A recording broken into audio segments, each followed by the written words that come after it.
Everybody knows me except Bruno and Huyen. So welcome to the family, two of you, and also Michael, who knows me very well because we know each other for 7 years. He's a pilot from Vietjet, great guy and good photographer and filmmaker, and his girlfriend Margarita.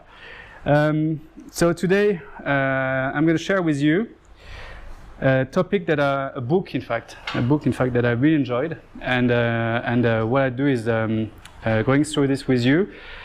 This is a presentation that I was planning to make in one shot. Sorry, I'm just finding the slides. Okay, here it is, and play. Okay, all right, ready, good, all right. So title is Flowers and Philosophy.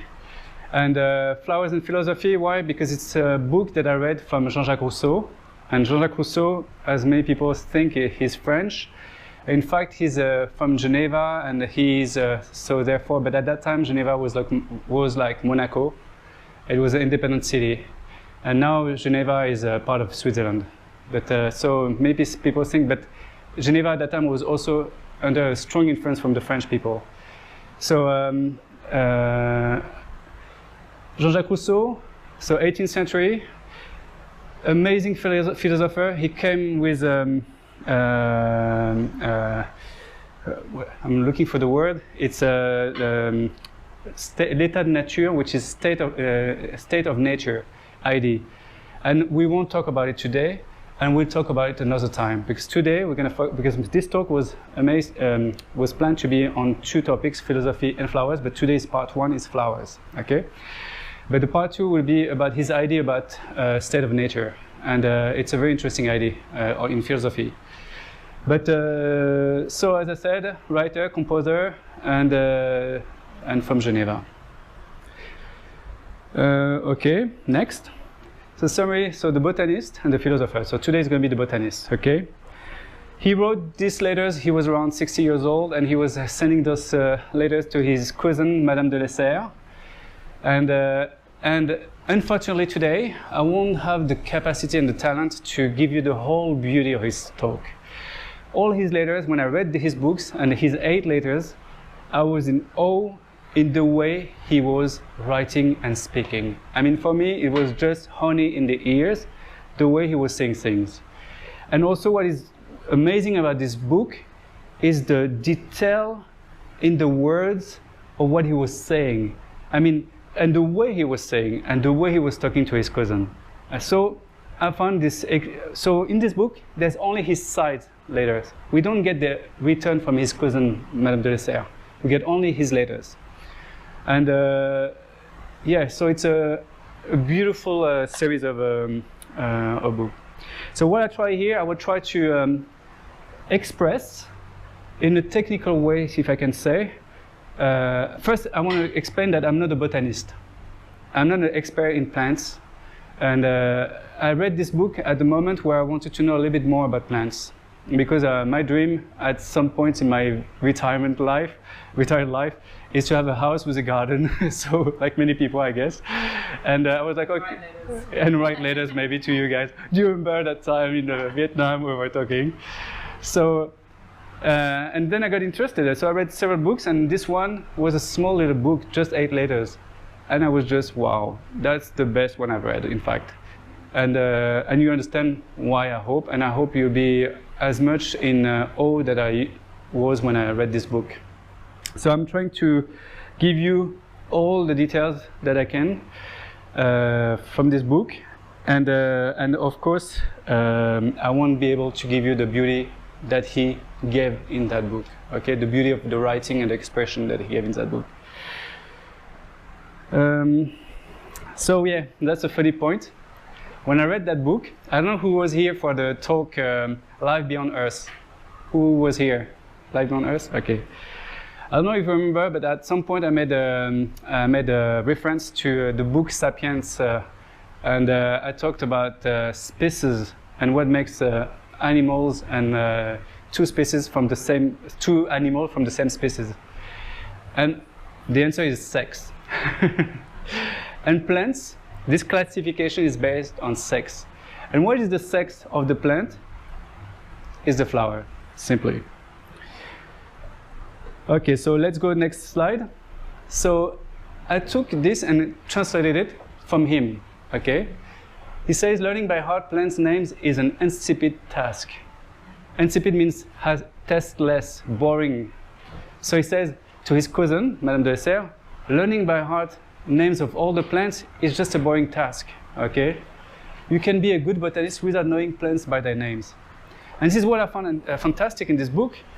You will, as believe, if you have no background in plants, in botanical, you will have a better vision and a better vision of plants after this talk. And this vision that I got, I really enjoyed it, and I think it opened my mind more about plants. Some terms here employed may not be used anymore in contemporary botanical vocabulary, and also there was some things that I looked for, and when I made those slides, that were changed, that have been changed since, because it's been written 1770, so that was 150 years ago, a long time. So there's some difference in the terms, but I corrected most of them, and at the end there was 2 terms or 3 terms I couldn't translate. I couldn't find a proper translation, but I will tell you which one. So this is a simple picture of a plant. You have the roots, the stem, the leaves, the flower. That everybody knows about it, okay? No need to go very long on it, okay? But we're going to talk about fructification. And what is fructification? Okay, wait, first I go for this. Fructification and flower and fruits, okay?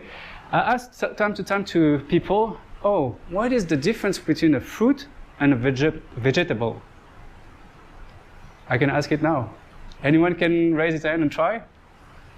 Fruit has this type of sugar, so we have white sugar and sweets, right? And fruits have fructose, it's a type of sugar which is only for vegetables. They don't have that. It's true, they have a different type of sugar, but it's not really the definition. Fruit has seeds. Fruits have seeds. So if you take a cucumber, you cut it in 2, you think it's a vegetable? No. You look inside, you have seeds. You cut a banana in 2, you see inside, you have seeds. So anything that has a seed is a fruit. And fruit come from flowers. Flower is a sexual part of the plant, and we'll see it later. And the fructification is a transformation from the flower to the fruit. Okay? Transformation from the flower into a fruit. A flower, sometimes known as a blossom, or is reproducing structure found in flower planting, meaning like the sexual part of the plant. And this is all Wikipedia, okay? And a fruit is a seed-bearing structure in flowering plants. So the fruit, and it is the beauty. The plants give you something sweet to eat, and you eat it sometimes with the seed, and you walk, take a poo somewhere, give it some fertilizer, and the seed is ready to grow again in nature. So the system is perfect. But now we're going to go in something very interesting, and this is how we start the book, and is the flower detail. And in fact, the job of a botanist is more into looking at the details, and you'll see why it's so important. So we have the pedicle, okay. Sorry, I'm a French, and I knew those words in French, so I took this English version. This green thing that you see sometimes on the bottom of a rose is what we call calice, okay. And the calice is sometimes made of different parts we call sepal. Sepal and petal and sepal, you're English. We say petal? Petals. The petals is this one, okay. Sepals is this part, because and the sepals makes the calice, okay. And on top you have what we call the corolla, and it's all the petals around. In the middle, this is the ovary, and the whole thing is called the pistil. And the pistil has a stigma, a style, and oh my god. And this is the ovary, but the ovary is here. And here you have the ovules. So this is like a woman. It has the ovula inside of it, and the ovary. This is what like for a woman. Here is the male part of the flower. Okay, we have a filament, and we have the anther, and anther inside you have the pollen. And the pollen is in fact, in some way, the sperm of the plant is the male part. So the goal is to get those pollen, and in fact, pollen is what is very allergic for people in Europe. When it's spring, many people get allergy because the plant starts to blossom. I don't know. English speakers, to open. Blow. So this is the basic of a flower, okay? But what is incredible is that to make a specimen of plant, it has to be a kind of mixed composition of those parts. So let's look at this flower here. It's the lily, okay? Come sit down. Oh, it's the lily. What we see here, the lily, la fleur de lys, okay, has 6 petals, okay? So it has a corolla. Corolla is the group of petals, and it has 6 of them, okay? And what we see here, it has, okay. We can see here the anthers with the filaments, and we see here the pistil and the stigma, okay? So we can see closely how it is. So now when you look at the flower, you can name the different part of the flower, okay? And also, a little note beside, the French, if you've seen this sign before, the French kingdom was represented by the fleur de lys, which is the lily flower. And the sign is this one. And you see it often in gates of the palace in France. So which lily? There's many. I'm not a botanist, so I won't tell you this specimen, I'm not a professional, guys. I just say it again. So, but also there's flowers that we call monopetal. And the corolla is made of only 1 petal. And to recognize easily, and sometimes what you see a corolla that looks like several petals, but they're not several petals, because when you pull the corolla, at the end you see that it's all linked. So if you pull it and you have 1 hole at the bottom, it's a monocorolla. It's a monopetal corolla. So sometimes you see like many, but no, you have to pull, and if you have only 1 petal, it's a polypetal. If you pull and then you see, oh, the whole thing came and it has a little hole at the bottom, then it's a monopetal. So pistil and stamen, so we just talked about it, okay?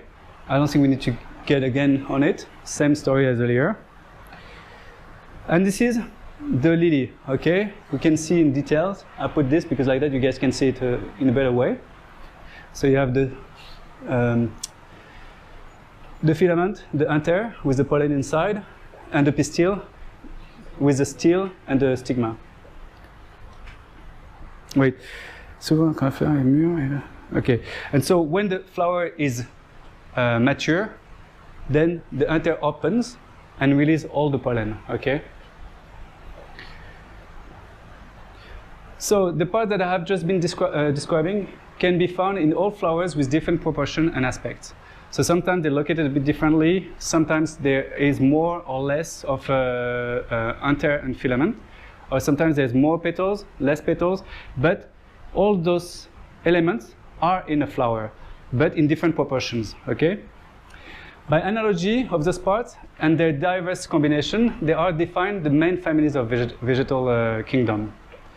The analogy of the flower parts are somehow linked to analogy of other parts of the plants. What does that mean? It means that when you see this, I will show you, it will be easier. The liliaceae, so liliaceae is the lily flower and it represents the whole family of lily. So the lily family, there's a lot of species. There's 4,000 species and 254 genera. And let me check, I'll pass it. So all the lilies, all the lily family has in common 6 stamen. Stamen is the anther, okay? Sometimes only 3 and 6 petals. So if you have 6 petals, 6 or 3 stamen, and the ovary is a bit triangular, okay? So the ovary is inside the flower, okay, is the part where there is the ovals, okay, determines the Liliaceae family. And this family, which is big, the roots are always bulbs. So this is a very interesting part. So earlier I was saying that, okay, when you have a certain characteristic of flower, then there will be some recognizable characteristic in the plant. And the Liliaceae will always have a bulb. So what is a bulb? You'll see it right now, because some people, more or less marked and very regard, okay, okay. Safran, ce sont des bulbes, okay. I'll pass it. What is a bulb? Is this. So usually you have one stem, you don't have branches, it's one stem. So if you see a flower has six petals, so it's a polypetal, and it has six stamen and one pistil, okay, you can say to yourself, maybe it is a lily, okay, a Liliaceae. But once you pull it out, and if you see this, then definitely it's a Liliaceae. Because Liliaceae are always at the bottom a bulb. And the bulb is like what? Onion. So, you see how it looks like? It's onion is like several layers of scales, like a fish. It has scales. Here you have several layers, okay, on top. Okay, I'll just come back on it. So this is what we have. I go back.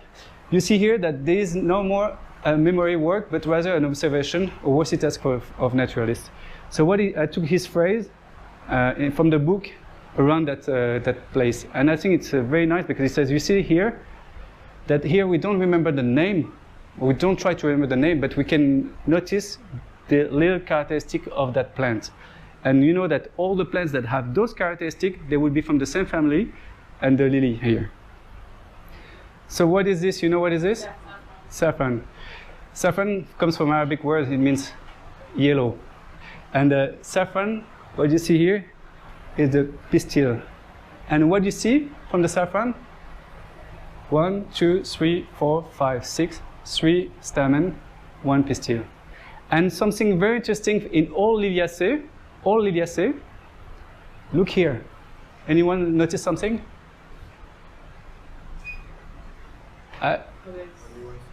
What? Only one stem? No sepal, no calice. You see, there's no calice. The green little thing that you see at the bottom of the like the rose, the green little thing that takes, which called the calice, made of sepals, is missing. All the Liliaceae, there's no sepal and there's no calice, therefore. So, and look, a bulb, an onion.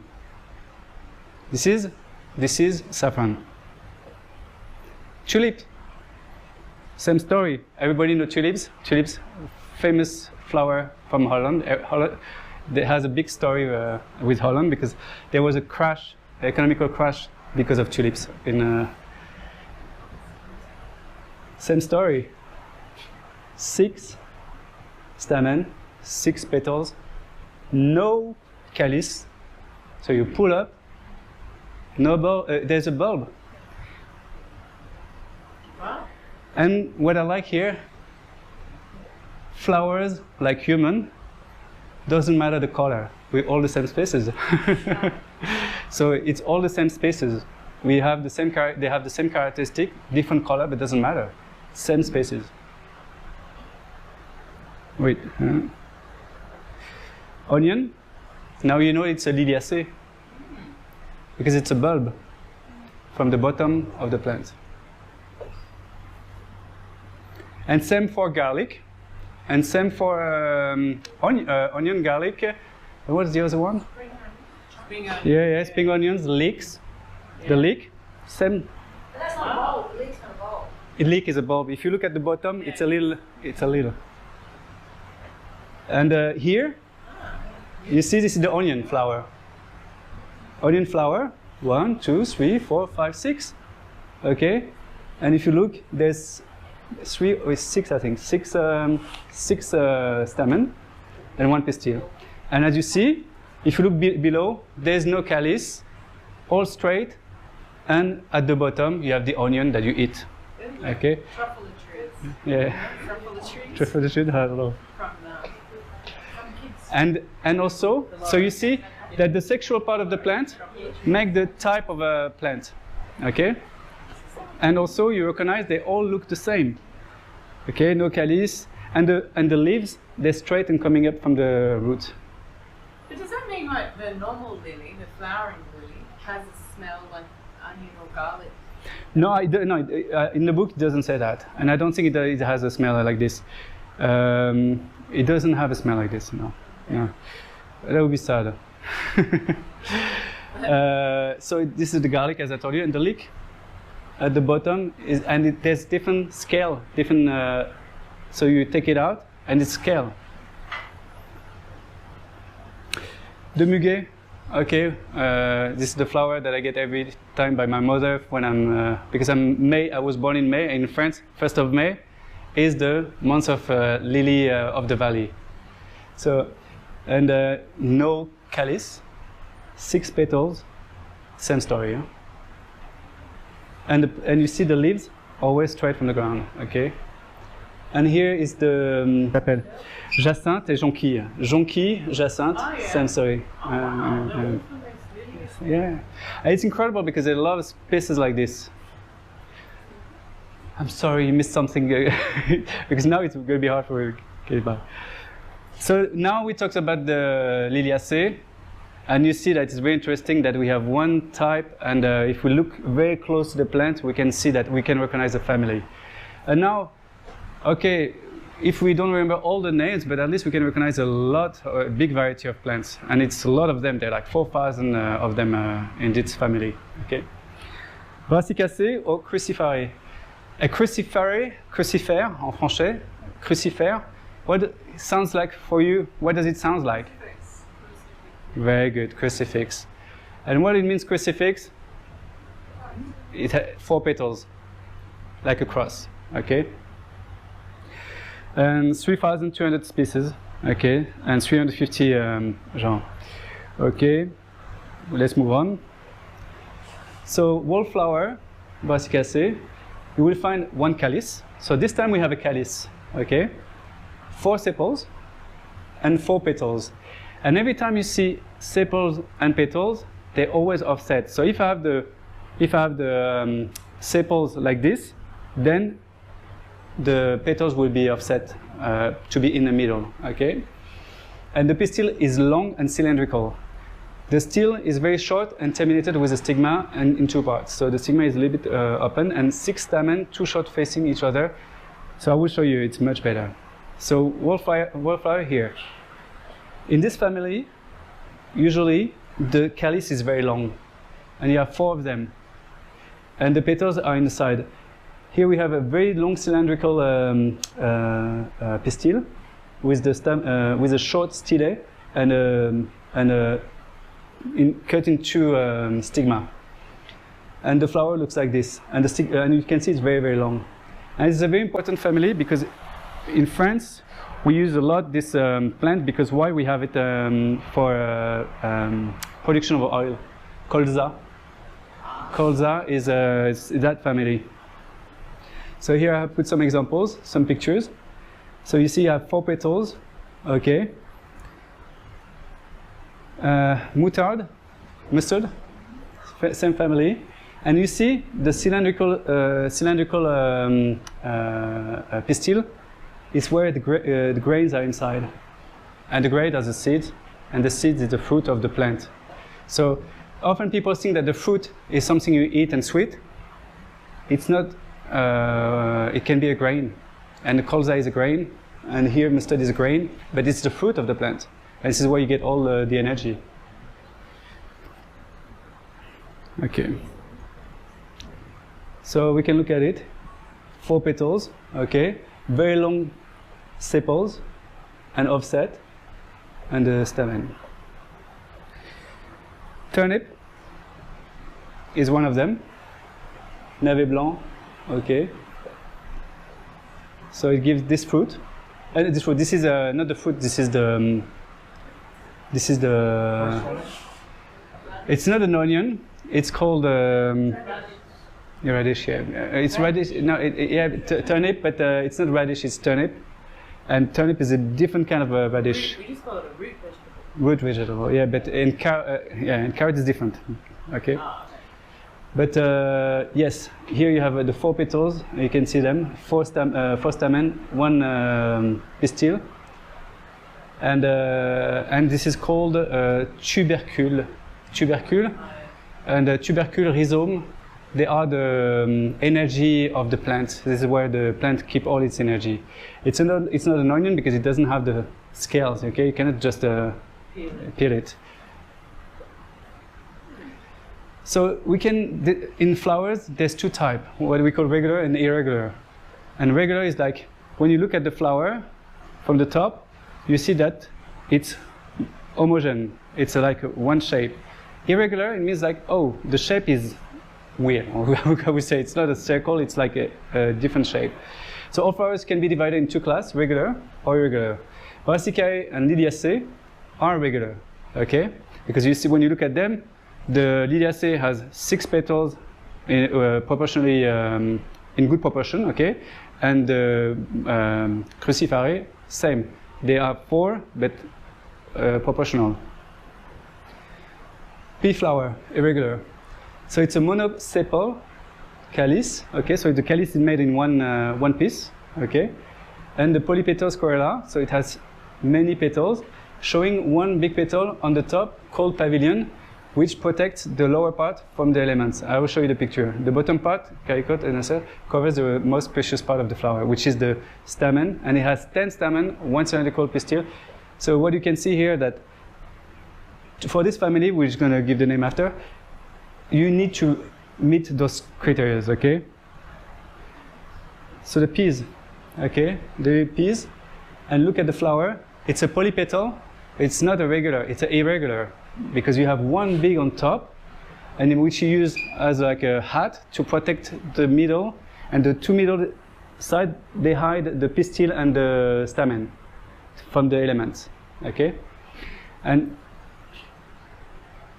yeah, so this is the peas. And we call them legumineuses, okay, legumineuses.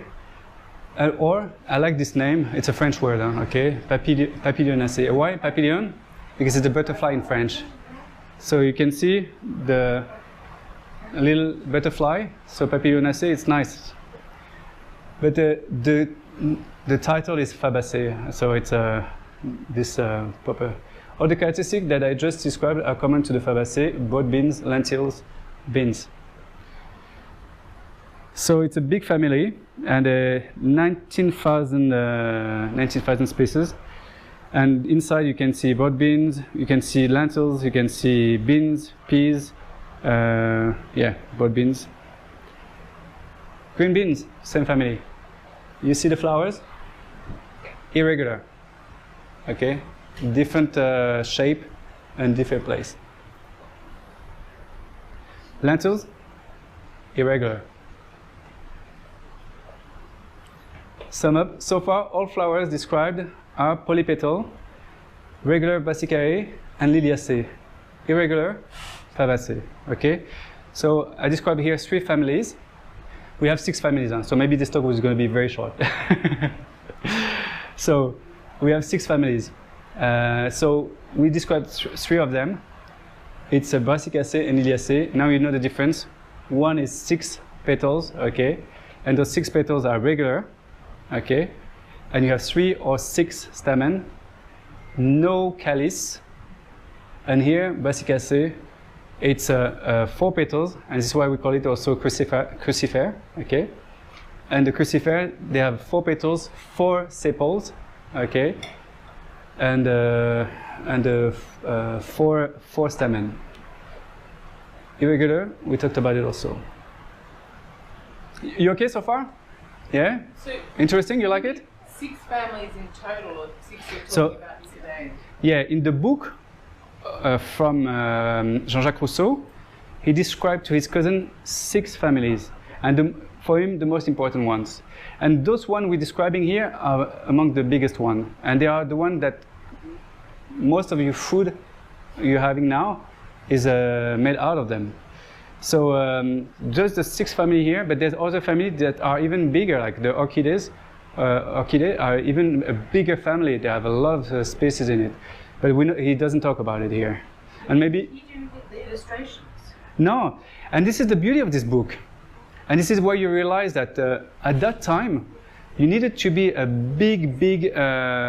very talented writer, and a very talented writer, because there's no picture at that time, okay? And there's drawing, okay? That's the way you can transfer some image to people. And what he did in the book, and I'm going to make a little aparté here, is that he sent to his cousin, Madame de Lesserre, he sent herbarium. In French, it's an herbier. In English, it's herbarium. Herbarium is the book where you take the flower, you cut it, and you put in it, and you put the leaves, put the petals, and you let it dry. You close the book and let it dry. So he made an herbarium for his cousin and sent it to her. And those letters, there's 8 letters, but on a period of almost 2 years roughly. So he made 8 letters in 2 years, but he sent this herbarium, and this herbarium disappeared. So in the letters, he's telling her, okay, I don't understand why you didn't get the herbarium. I sent it. Hopefully it's not lost. And maybe someone took it on the way, or maybe it got lost. We don't know what happened about this herbarium, but he lost it. And for him, that was the only way to send her something to see and to make the connection between what he says and what she can see or imagine. And I have to say, reading just the text is a hard task. And for me, what I'm doing here, bringing you all the pictures, that was a work that I've been doing, looking for the pictures and putting you the right pictures for you to understand what he's talking about. Because in the book, there's no pictures. Wow, really? So for me, what I did here is like to find from the text the example and put it in place for you to see how it looks like. And because the beauty is that he described it so well. But sometimes also you get lost. And honestly, without Wikipedia and without internet and without the pictures, it would be so hard. And his cousin, she was, I mean, what he also did, he was telling her, okay, I'm sending you now this letter in this season, and in this season in your garden, if you look around, you can maybe find this plant. And this plant, and those plants are common plants in the French garden at that time. So he was hoping for her to find the flower that he was talking about. So most of the time he was talking about the flowers that was of the season.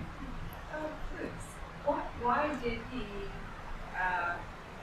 he write to his cousin? Was she, were they particularly close? Was she somehow ill? No. Were they She wasn't. No. The only ill person in the story is her mother. So he asked her for information about how she's doing, happy to hear she's getting better. But her cousin, she's doing well, and she has a daughter. So what he wanted to do through those letters, he wanted to introduce his cousin and her daughter into botanical. It's a good activity for women at that time, and he wanted them to be more educated in this topic.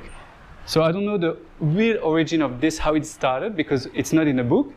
But we can see that it's like educational letters, like he wants to teach his cousin, and in return also she teaches her daughter.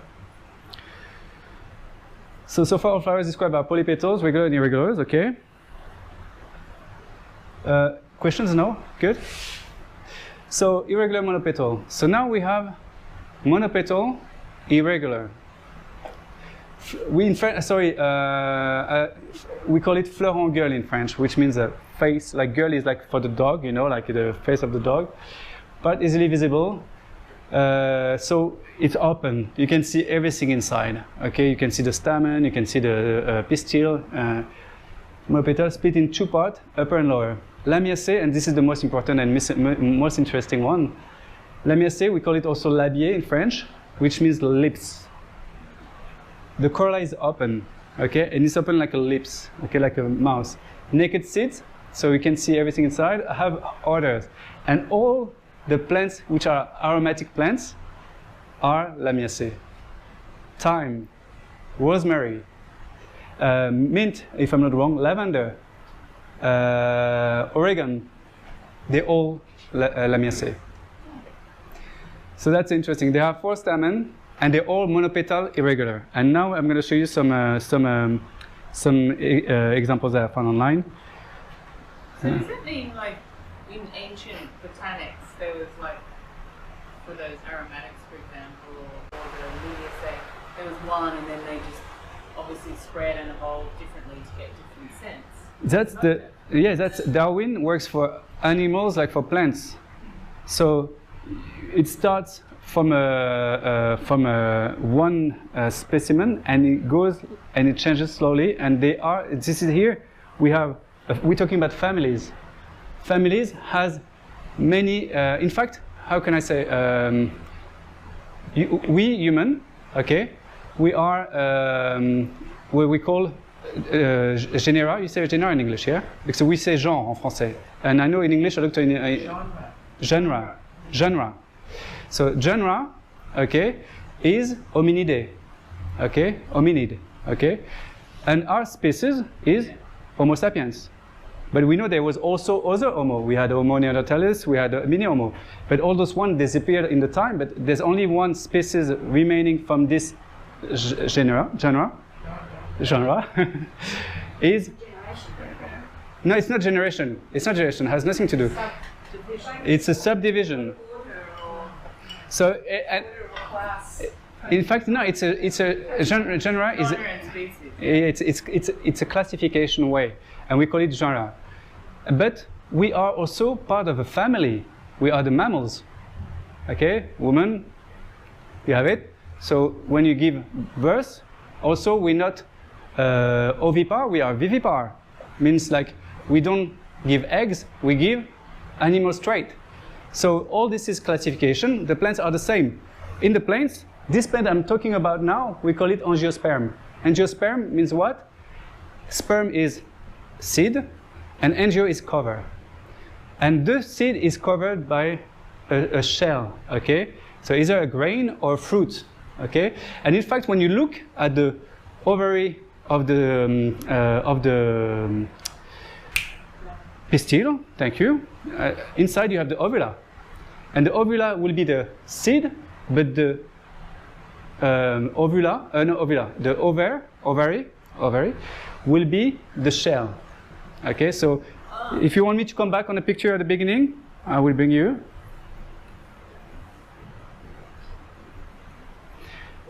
So you're saying like the plants that flowers that produce so this pods. ovula is going to be the seed. Okay? But this is going to be the shell of the seed. So the fruit will be this. So you get the male getting in, going down. Ovula becomes the fruit, the seed, and then you have the whole fruit here. This is why we call it fructification. The flowers become a fruit, okay? So it's like the English would call that like a pod. Pod? Yeah. So like in space and all this because behind a pod. Peas or whatever. Yeah. Peas in a pod. Yeah, okay. But that's the term. Okay? You see here, ovules, okay, ovary. And it's like the same for women. You have an ovary, and you have the ovules inside of you. No. Instead of having many ovules, you have only one. If So that's only one big fruit. Yeah, you're right. That's not right. I need to go and learn that.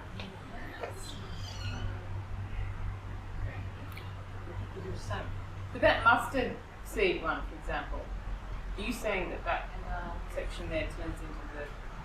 So the fruit, when we say fruit, it's not a sweet fruit like you can imagine, you know. It can be also, as I said, a seed. So mustard is a seed, but it's the fruit of the plant. You see what I mean? So it's not it's not a peach. It doesn't have to be a peach or an apple. It can be like just a seed for like the mustard. And there's many other seeds. Like the peas is a kind of a seed. All of them are seeds. You see what I mean? The peas, lentils are seeds. But that means each flower, for example, if it's like the mustard seed or the pod, each flower only has one pod connected to it, or one seed. So you have only one ovary. You have one ovary. Okay, it can be also encapsulated in different parts. Like for the lily, it's in 3 parts.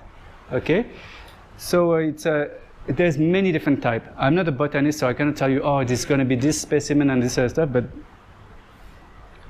you guys good? Like for a tomato, for instance. Tomato? The fruit, the seed in a tomato? Yeah, exactly. Okay. The tomato is a fruit, and what you see inside of the tomato is just a seed. And what you see on the exterior is just the ovary of the fruit of the flower that grows, became mature, and became red. And what is interesting in nature, and this is beautiful, animals, and this I read it, I didn't read in that book. It was in another book, and I found it incredible. Let's take the cherry. Nature is incredible.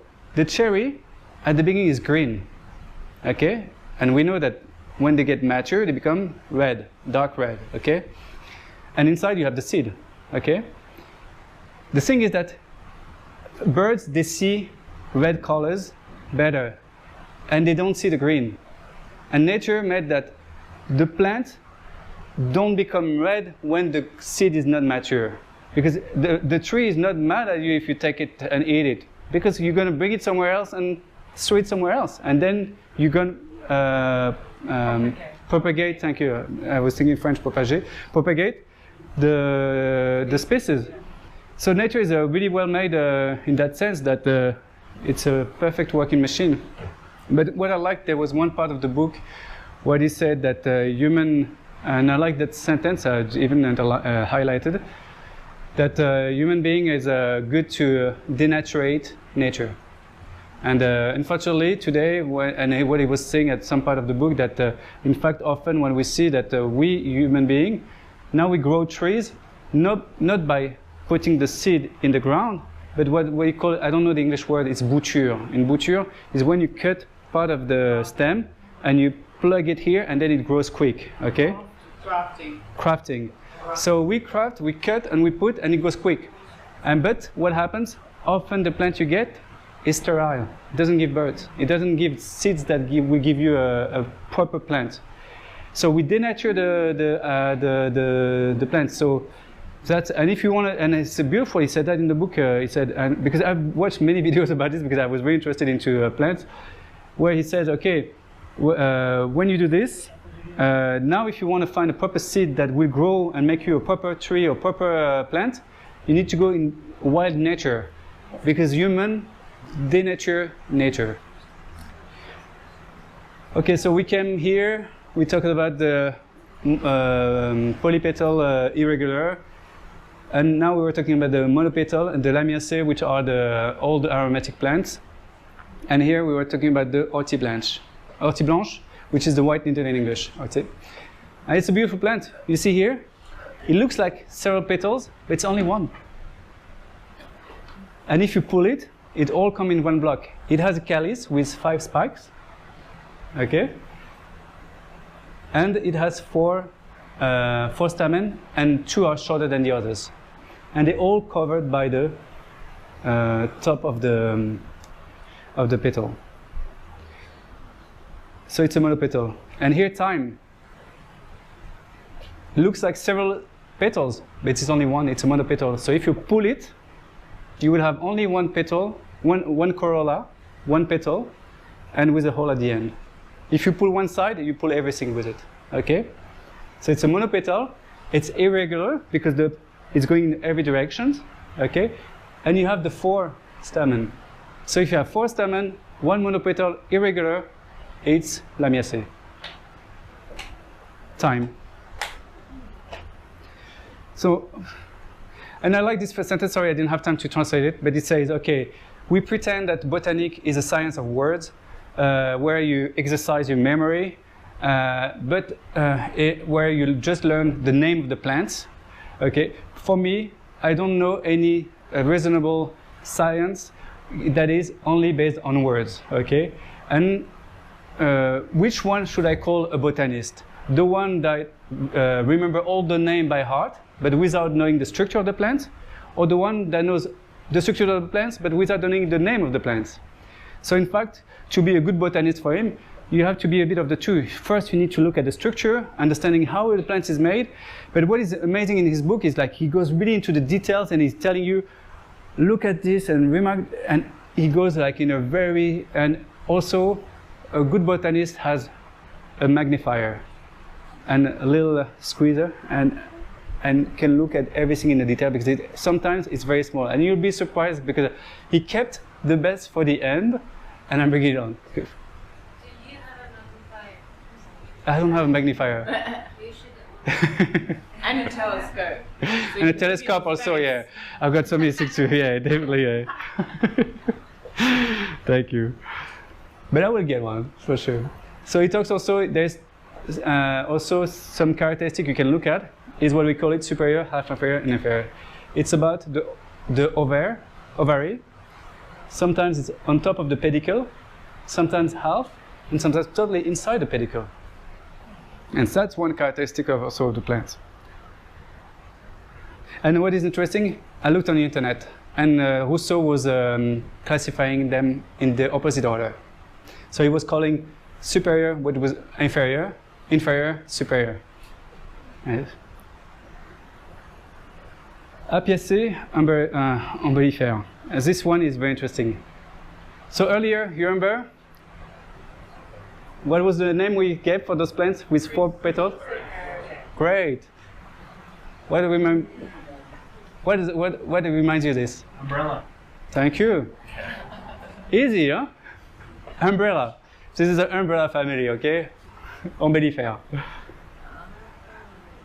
Inferior petals, so flowers, so meaning that the ovary is inside the pedicle, okay? Regular corolla made of 5 petals, okay? Polypetal. Between each petal there is a stamen, so 5 stamen, no calice, 2 stars with their respective stigma giving 2 seeds, okay? The flower makes the family, not the umbrella similarity, okay? So it's the flower that makes the family, not the style, and I will show you why, because he gives an example, and I'm bringing it here. You look at this, oh, umbrella. No, it's not. Because if you look at the flower in detail, it doesn't correspond to what we just described here, okay? But also, you can find something that doesn't look like umbrella, but it is umbrella. Umbellifère, sorry. I'm telling you umbrella, and you go out, you say umbrella. So, wires. yeah. It's the structure of all of the stems. Yeah, but in fact, it's 2 levels.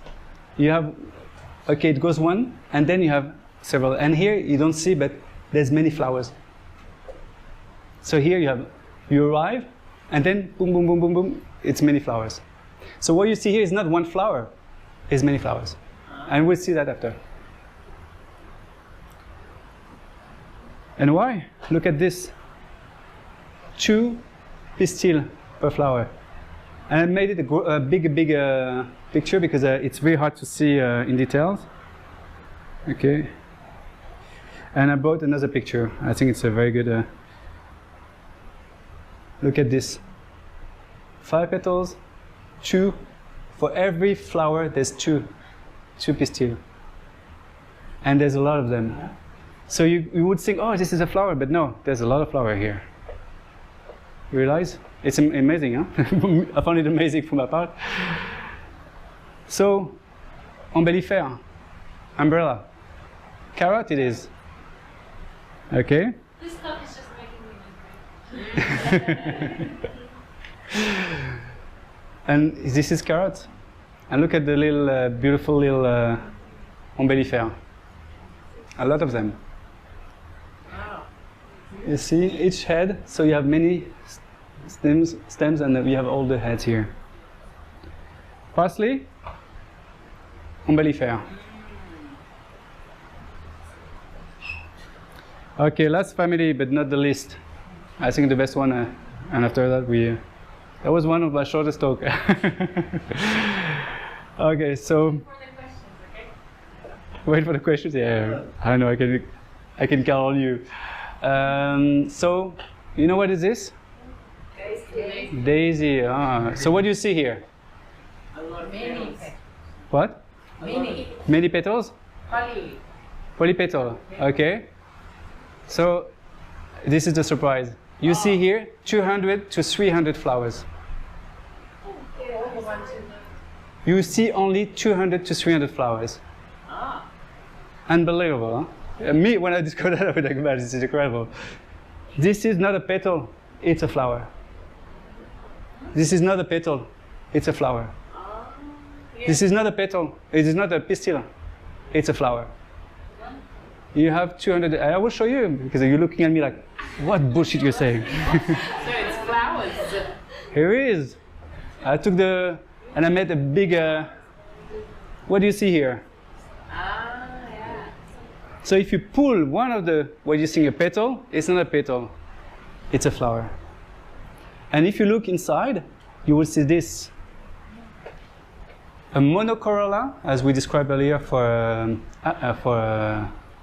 monocorolla, monopetal, it's a corolla, one corolla, a corolla with 5 little segments, but it's one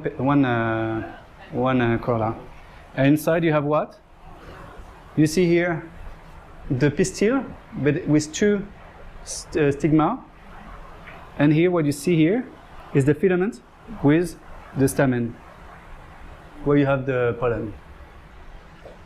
Why So, is it only on one stem? Like, why are there hundreds of flowers on one stem? Saving space. nature. And you'll see it's not finished because I've got, Sharing. but it's a more proficient way to disseminate your grains, so your seeds. And what you see, so you have 200 to 300 flowers in one flower. What we call here,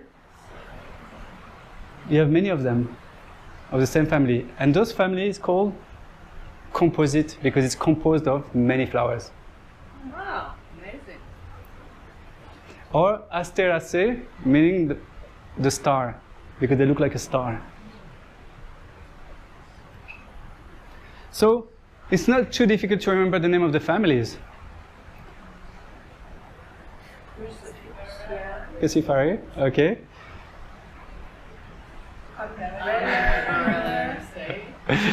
Okay, Liliaceae is going to be, you need to remember it, but it's...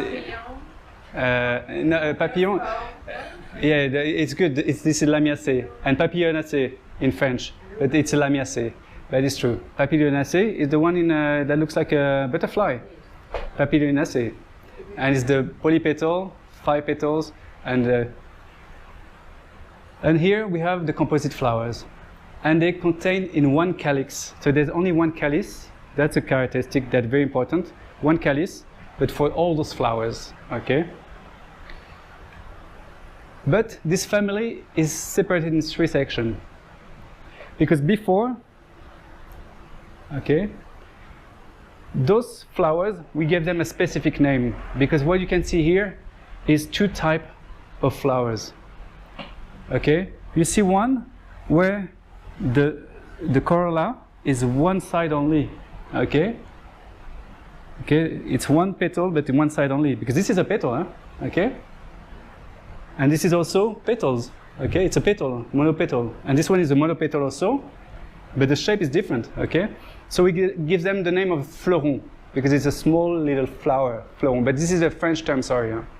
And one is called half fleuron, demi fleuron, and this one is called fleuron. And these 2 characteristics, we create 3 sections in the composite flowers.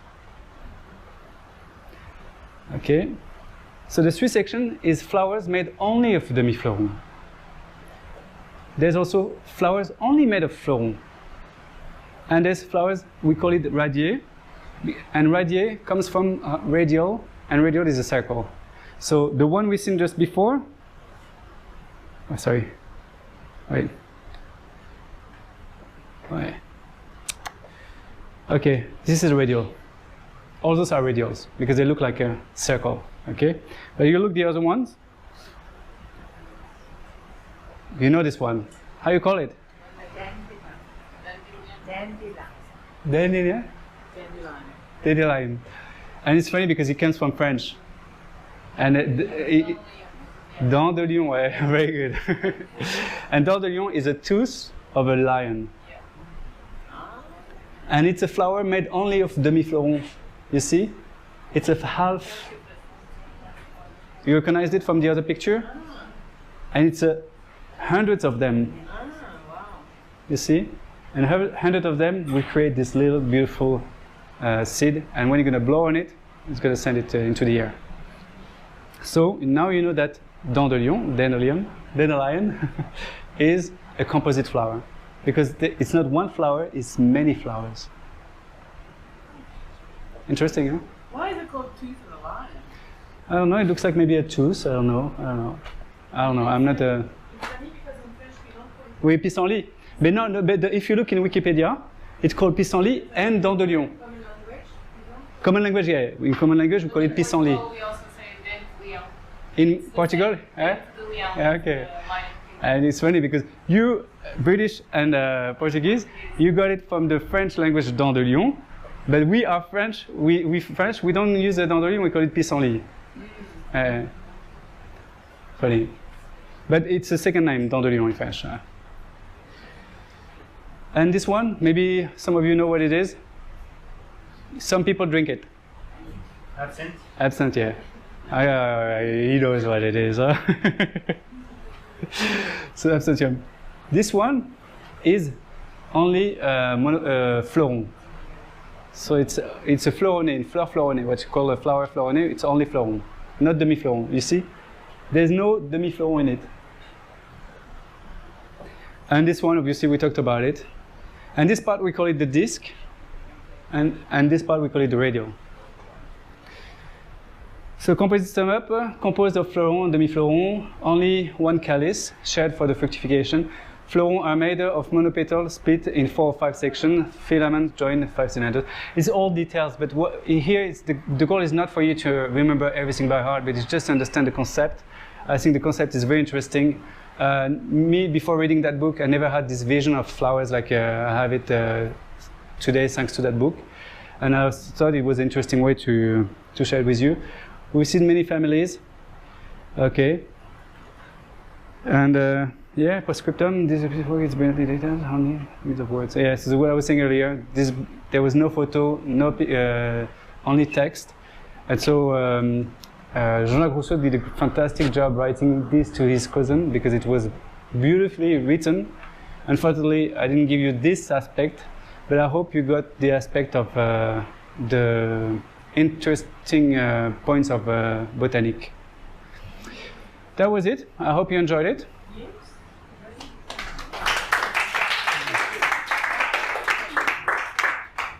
Questions? No? So once again, I'm not a botanist.